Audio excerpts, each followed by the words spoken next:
প্রথমত উনি যে বলেছেন যে এটার যৌক্তিকতা উনি দেখেন না, কেমন করে উনি এটার যৌক্তিকতা দেখেন না সেটার যৌক্তিকতা আবার আমি দেখি না। একটা চাকরিতে যদি 56% কোটা ভিত্তিতে নিয়োগ দেওয়া হয় তাহলে 44% থাকে মেধাবীদের জন্য। এটা কেমন করে যৌক্তিক সত্যি আমার মাথায় গোলায় না। আর আমরা চাচ্ছি যে কোটার সংস্কার করা হোক। কোটা সংস্কার আর পুরোপুরি কোটা নির্মূল দুটা এক নয়। সংবিধানে লেখা আছে যেটা যে যারা অনগ্রসর জনগোষ্ঠী তাদের জন্য আমরা চাই যে কোটা থাকুক, যেমন প্রতিবন্ধী বা এথনিক মাইনরিটি যারা তাদের জন্য কোটা থাকুক। কিন্তু মুক্তিযোদ্ধারা তো অবশ্যই অনগ্রসর জনগোষ্ঠীর মাঝে পড়ে না। আমরা চাই সেই কোটাটা না থাকুক, নারী কোটা না থাকুক, জেলা ভিত্তিক কোটা না থাকুক। এই কথা যে বলা হচ্ছে আজকে বেশিরভাগ ছাত্র কিন্তু ময়দানে। আমার মনে হয় এইটা খুব কম অংশের এটা দাবি, কারণ আমাদের আশেপাশে অনেকে আছে যাদের বাবা দাদা নানা মুক্তিযোদ্ধা ছিলেন এবং তারাও বলছে যে না, নিয়োগে মেধাভিত্তিক নিয়োগ দেওয়া উচিত। এই যে মুক্তির রাজাকার, এটা খুবই উস্কানিমূলক কথাবার্তা, খুবই খোঁজা দেয় না মানুষ ও ধরনের কথাবার্তা। পড়াশোনা করতে এবং এটা যৌক্তিক আন্দোলন হচ্ছে না, ঠিক আছে, ওনার কথা মেনে নিয়ে আজকে আমরা সবাই বাসায় চলে গেলাম।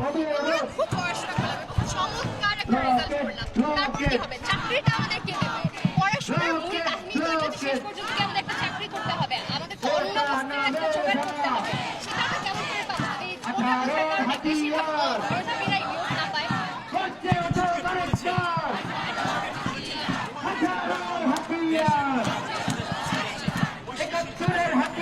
অবশ্যই একমত।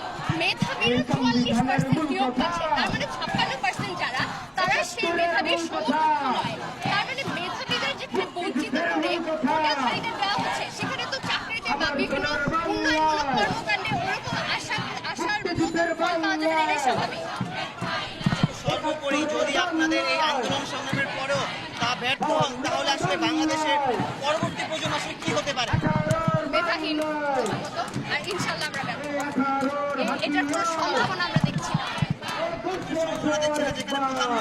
প্রধানমন্ত্রী বলছে আপনাদের এই প্রধানমন্ত্রী তো একবার এক এক কথা বলছে। প্রধানমন্ত্রী তো 2018 সালে একই সরকার যখন ছিল তখন উনি বলেছিলেন না কোটা প্রথা থাকবে না, এখন আবার আরেক কথা বলছেন, কয়েকদিন পরে আবার অন্য কথা বলবেন। কিন্তু আপনাদের এই আন্দোলন সংগ্রামের পরেও কিন্তু হাইকোর্ট কিন্তু অলরেডি রায় দিয়েছে, তাহলে এই হাইকোর্টের রায়ের বিরুদ্ধে হয়ে যাচ্ছে না?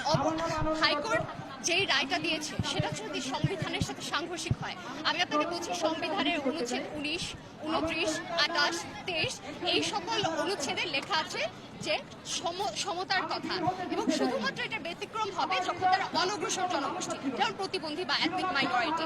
মুক্তিযোদ্ধারা কি সেটা? অবশ্যই না, তারা ভাতা পাচ্ছে, তারা বিভিন্ন সুযোগ সুবিধা পাচ্ছে। তাহলে হাইকোর্টের রায়টাই হয়ে যাচ্ছে সংবিধানের সাথে সাংঘর্ষিক। এই রায় বাতিল করবে।